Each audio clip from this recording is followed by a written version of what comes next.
Hello everybody and welcome to Tom's Great Movie Show. Today we'll be looking at Les Miserables. Les Mis came out in 2012, which was last year, directed by Tom Hopper, who also directed The King's Speech. The movie led Anne Hathaway to win an Oscar, I believe, for Best Supporting Actress as well as a BAFTA. Let's have a look at the basic plot. Now, I said let's have a look at the basic plot, but the plot can be quite confusing. However, there's a few storylines that run all the way through, which are quite easy to understand. At the start of the movie, you've got Jean Valjean, played by Hugh Jackman, who is a prisoner. You've got Russell Crowe, who's Javert, who is a police officer. And what happens is Hugh Jackman gets let out on parole, but then he just runs away. And the core of the movie is Javert hunting Jean Valjean to seek revenge on breaking his parole, which he does, and trying to incarcerate him once more. Along the way, however, Jean Valjean opens up a workshop where we have Anne Hathaway's character, and she works in there. She has a young child, which Hugh Jackman then adopts later on in the movie. And then that young girl then falls in love, but she's also taken in by like this weird landlord and landwoman who run a pub in place. And that happens, and then there's also a revolution, and is that about it? There's all sorts of crazy stuff that happen. But you've got Hugh Jackman, you've got Russell Crowe, you've got Anne Hathaway, you've got Amanda Seyfried, you've got Eddie Redmayne, you've got Helen Bonham Carter, you've got everyone. You've just got everyone. You've got Sacha Baron Cohen as well, a little Cockney boy as well, who's fantastic. So let's have a look at breakdown a bit of the characters and how I felt it kind of did in the movie. As I mentioned, Russell Crowe and Hugh Jackman make up the kind of core storyline. Maybe not the most prominent or important, but the core storyline. And I just got to say that they did a great job. And it's really nice seeing Russell Crowe in something, I was going to say something good, but that's really maybe not fair, because he has been in good things like American Gangster, and he's also been in Master and Commander, which I enjoyed a lot. But in this, it was really nice to see him do something a bit different, because in Robin Hood, he couldn't hold his accent at all throughout that movie, whereas in this, he was putting himself on the line a little bit. I think all the actors were, actually, when it came to them singing. However, he really pulled this one out the hat, and I must say, it was fantastic. Hugh Jackman and Russell Crowe had some really great synergy between them, which really made the movie kind of come alive a little bit. That, and they all did their singing live. The singing's been it's been a bit Marmitey. It's been a bit hit and miss for some people, but I loved it. I just thought, I don't know what people were expecting. I mean, Les Mis, it's a musical where people sing songs, and they sang songs, and they sang them, and it felt real. And obviously they're not professional singers, but I felt they did a great job. Hugh Jackman was kind of tricky. I mean, both the characters, because the movie spans quite a few years, they obviously get older. More so, you see that on Jean Valjean, Hugh Jackman. He gets older and he's in a wheelchair and stuff, and he's not in a wheelchair, he's just in a chair. But he's a lot older, and I think the makeup-wise was okay, but it was nice that it was all the way throughout, and he got to develop his character for the longest, I think, out of all the other ones. And I must say, he looked absolutely fantastic with a massive beard when he was pulling a ship into the harbour. That was good. Anne Hathaway, of course, won her Oscar and her BAFTA. Maybe this is a BAFTA. This is a BAFTA. Hello, I won a BAFTA. She won her BAFTA, and she sang a fantastic song.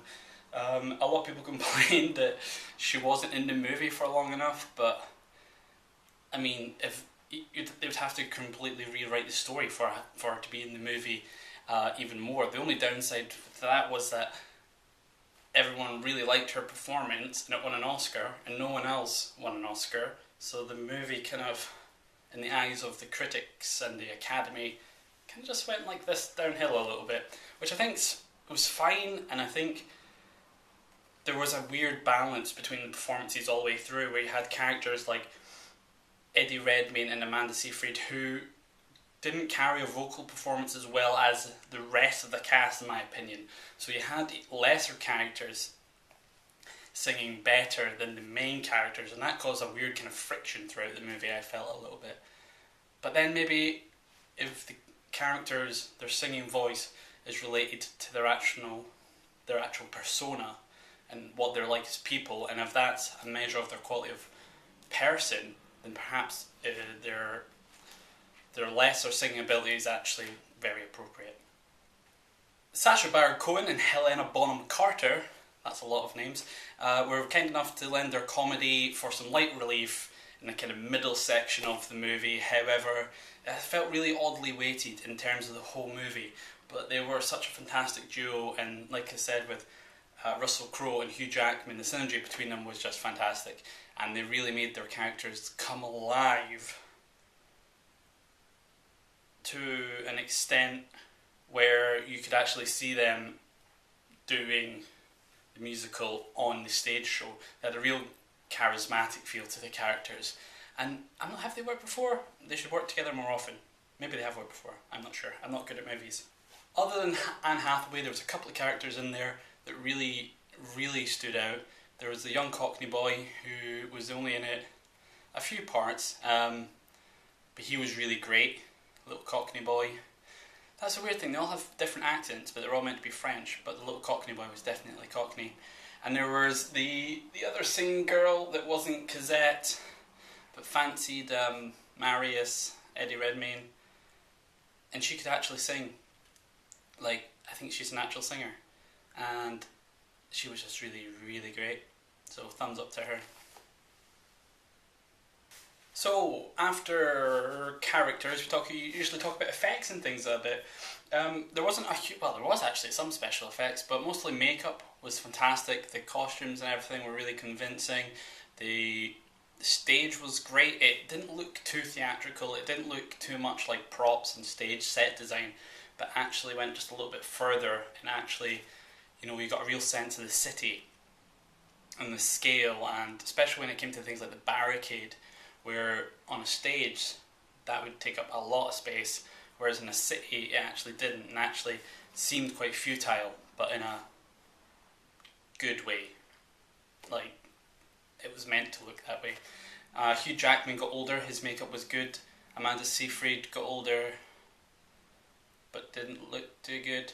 But everything, you know, there was a real authenticity to it, which was fantastic.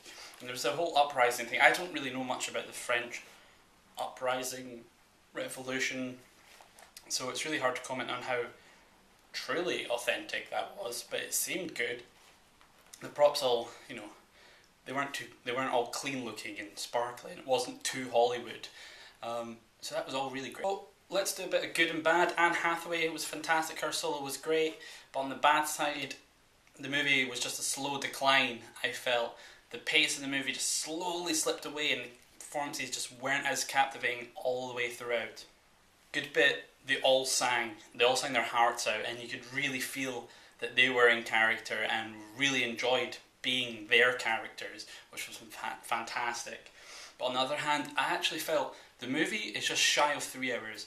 Now, if you're sitting down to a movie that's almost 3 hours, I would have been happy to sit down to a movie that was 3 hours and had maybe like 10-15 extra minutes of just in that kind of mid-section where things were just getting maybe a wee bit flat, just, you know, fleshing out the story just a wee bit more. Not a lot, not because I didn't get it or anything, but just a little bit more, extra little bit of something, just to keep it spiced up a bit. That would have been great. Good, they kind of stuck to the theme. Obviously, since it was a theatre show and a book, and then there's the musical and all this, you can't really deviate too much. However, they brought a lot to it because it's a cinematic, it's a movie.